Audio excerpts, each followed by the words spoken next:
Thanks for your interest in the new book, Dear Joan Chittister, Conversations with Women in the Church, published by 23rd Publications in fall 2019. My name is Jessie Bazan. I serve as the book's editor and one of the 11 co-authors. Sister Joan Chittister doesn't need much of an introduction.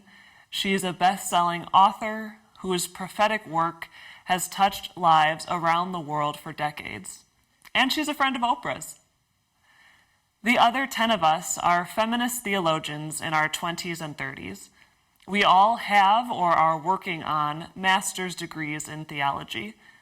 We work in parishes, campus ministries, classrooms, and research institutions across the United States and in Australia. One of us is a new mom.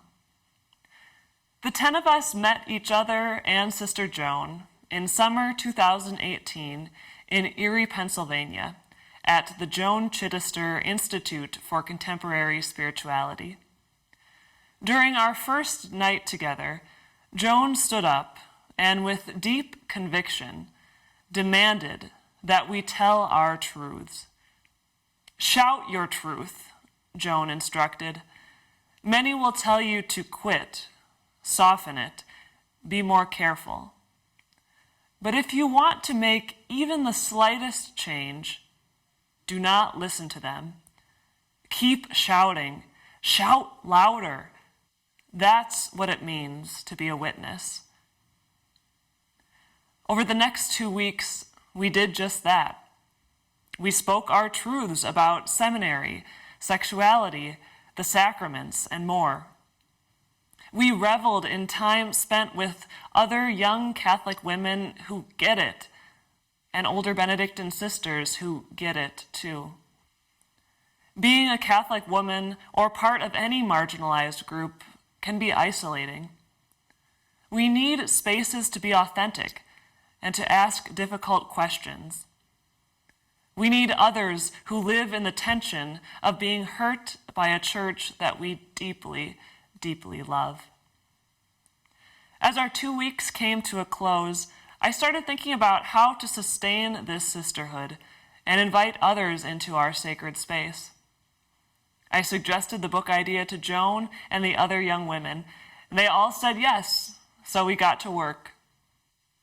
Dear Joan is organized as a series of letters between the millennial theologians and Joan on 3 themes: sisterhood, speaking truth, and standing up to the patriarchy. Each writer shares a specific experience from her life or ministry, and then Joan responds with the prophetic wisdom we've come to treasure.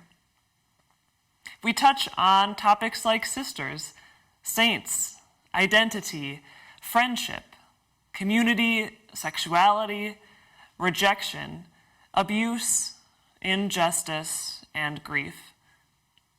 Our stories are personal, but we have a hunch you'll find one that resonates with your own.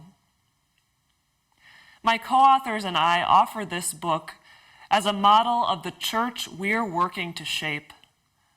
In the waters of baptism, the church commissioned us to keep the flame of faith alive in our hearts. It's easy to wonder, how do we take up this light-bearing mission today in a church marred by dark sins of clericalism, abuse, and cover-up? The only way we could take up this mission with any integrity is by shining light on what we know to be true, our God-given experiences. We chose to model the transparency and accountability we long to see in our church by simply being ourselves. We hope this book encourages you to do the same, to shout your truth, to witness to the good and holy alive in you.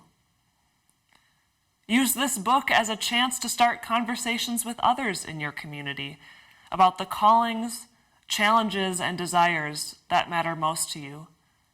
We'll post a discussion guide on the 23rd website. Try writing your own letters, too. Our greatest hope for this book is that every reader comes away believing your stories matter, your truths matter, you matter.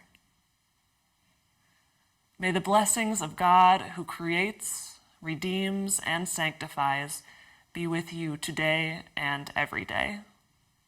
Amen.